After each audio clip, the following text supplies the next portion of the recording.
Welcome to day 34 of this one-year chronological Bible reading. Today's passage is from Exodus 13 to 15. Exodus chapter 13.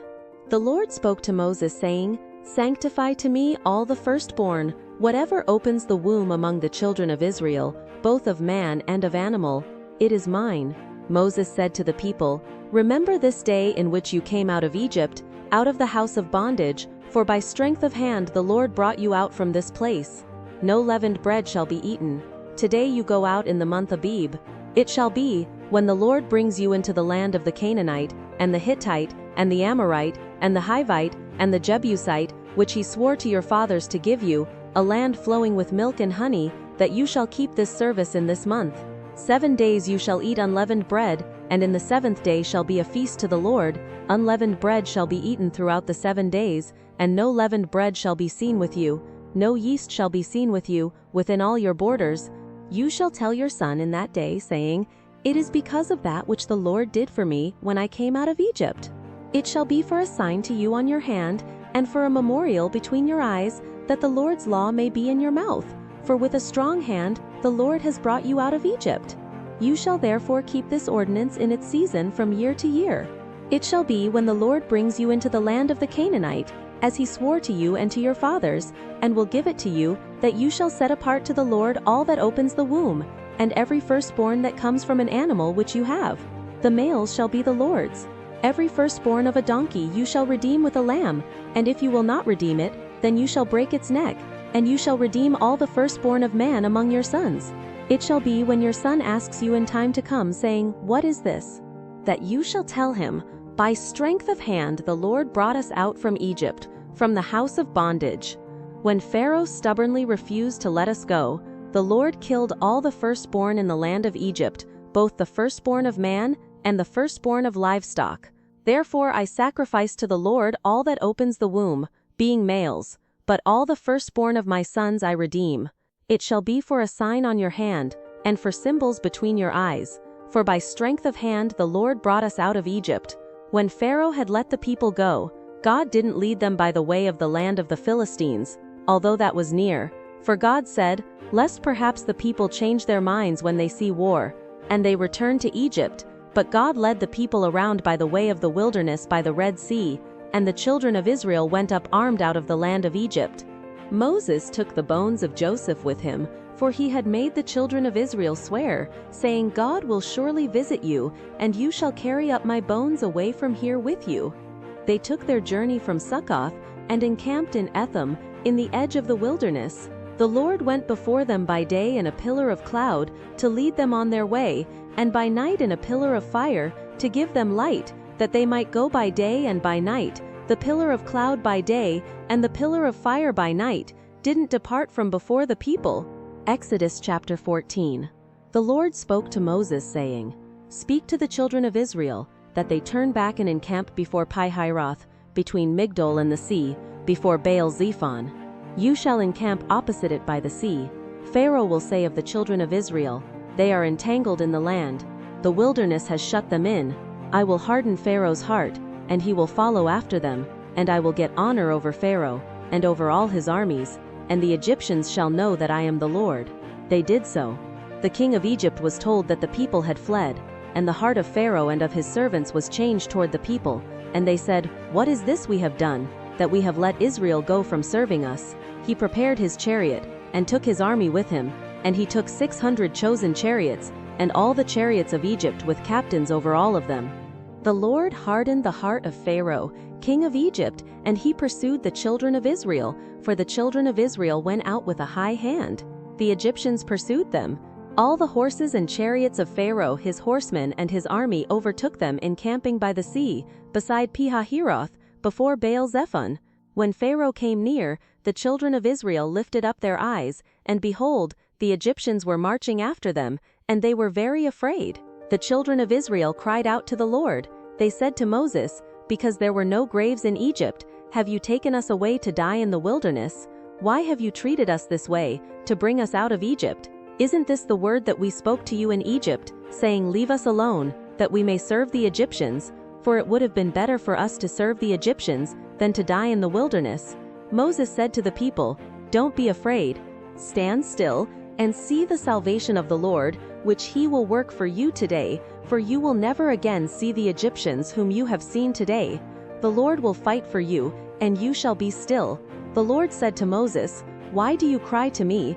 Speak to the children of Israel, that they go forward, lift up your rod, and stretch out your hand over the sea and divide it. Then the children of Israel shall go into the middle of the sea on dry ground. Behold, I myself will harden the hearts of the Egyptians, and they will go in after them. I will get myself honor over Pharaoh, and over all his armies, over his chariots, and over his horsemen.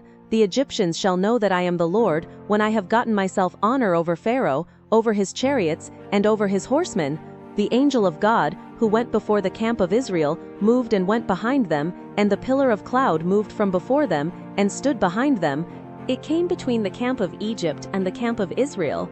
There was the cloud and the darkness, yet it gave light by night.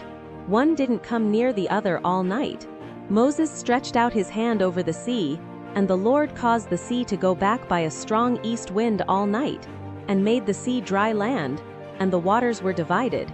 The children of Israel went into the middle of the sea on the dry ground, and the waters were a wall to them on their right hand, and on their left. The Egyptians pursued, and went in after them into the middle of the sea, all of Pharaoh's horses, his chariots and his horsemen. In the morning watch, the Lord looked out on the Egyptian army through the pillar of fire and of cloud, and confused the Egyptian army. He took off their chariot wheels, and they drove them heavily, so that the Egyptians said, Let's flee from the face of Israel, for the Lord fights for them against the Egyptians. The Lord said to Moses, Stretch out your hand over the sea, that the waters may come again on the Egyptians, on their chariots, and on their horsemen. Moses stretched out his hand over the sea, and the sea returned to its strength when the morning appeared, and the Egyptians fled against it. The Lord overthrew the Egyptians in the middle of the sea. The waters returned, and covered the chariots and the horsemen, even all Pharaoh's army that went in after them into the sea. There remained not so much as one of them. But the children of Israel walked on dry land in the middle of the sea, and the waters were a wall to them on their right hand and on their left. Thus the Lord saved Israel that day out of the hand of the Egyptians, and Israel saw the Egyptians dead on the seashore. Israel saw the great work which the Lord did to the Egyptians, and the people feared the Lord, and they believed in the Lord and in his servant Moses. Exodus chapter 15. Then Moses and the children of Israel sang this song to the Lord, and said, I will sing to the Lord, for he has triumphed gloriously. He has thrown the horse and his rider into the sea. The Lord is my strength and song. He has become my salvation.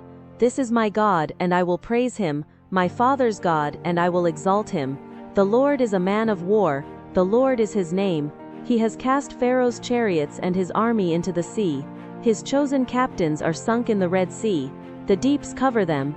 They went down into the depths like a stone. Your right hand, Lord, is glorious in power. Your right hand, Lord, dashes the enemy in pieces. In the greatness of your excellency, you overthrow those who rise up against you. You send out your wrath. It consumes them as stubble. With the blast of your nostrils, the waters were piled up. The floods stood upright as a heap. The deeps were congealed in the heart of the sea. The enemy said, I will pursue. I will overtake. I will divide the plunder. My desire will be satisfied on them. I will draw my sword. My hand will destroy them. You blew with your wind. The sea covered them. They sank like lead in the mighty waters. Who is like you, Lord, among the gods? Who is like you, glorious in holiness, fearful in praises, doing wonders? You stretched out your right hand. The earth swallowed them. You, in your loving kindness, have led the people that you have redeemed. You have guided them in your strength to your holy habitation. The peoples have heard. They tremble. Pangs have taken hold of the inhabitants of Philistia. Then the chiefs of Edom were dismayed. Trembling takes hold of the mighty men of Moab. All the inhabitants of Canaan have melted away. Terror and dread falls on them. By the greatness of your arm they are as still as a stone, until your people pass over, Lord, until the people you have purchased pass over. You will bring them in and plant them in the mountain of your inheritance, the place, Lord, which you have made for yourself to dwell in, the sanctuary, Lord, which your hands have established. The Lord will reign forever and ever, for the horses of Pharaoh went in with his chariots and with his horsemen into the sea, and the Lord brought back the waters of the sea on them. But the children of Israel walked on dry land in the middle of the sea. Miriam the prophetess, the sister of Aaron, took a tambourine in her hand, and all the women went out after her with tambourines and with dances. Miriam answered them, "Sing to the Lord, for he has triumphed gloriously. He has thrown the horse and his rider into the sea." Moses led Israel onward from the Red Sea, and they went out into the wilderness of Shur, and they went 3 days in the wilderness and found no water. When they came to Marah, they couldn't drink from the waters of Marah, for they were bitter. Therefore its name was called Marah. The people murmured against Moses, saying, "What shall we drink?" Then he cried to the Lord. The Lord showed him a tree, and he threw it into the waters, and the waters were made sweet. There he made a statute and an ordinance for them, and there he tested them. He said, "If you will diligently listen to the Lord your God's voice, and will do that which is right in his eyes, and will pay attention to his commandments, and keep all his statutes, I will put none of the diseases on you which I have put on the Egyptians, for I am the Lord who heals you." They came to Elim, where there were 12 springs of water, and 70 palm trees. They encamped there by the waters. Thank you for joining. Until tomorrow, have an awesome day. Blessings.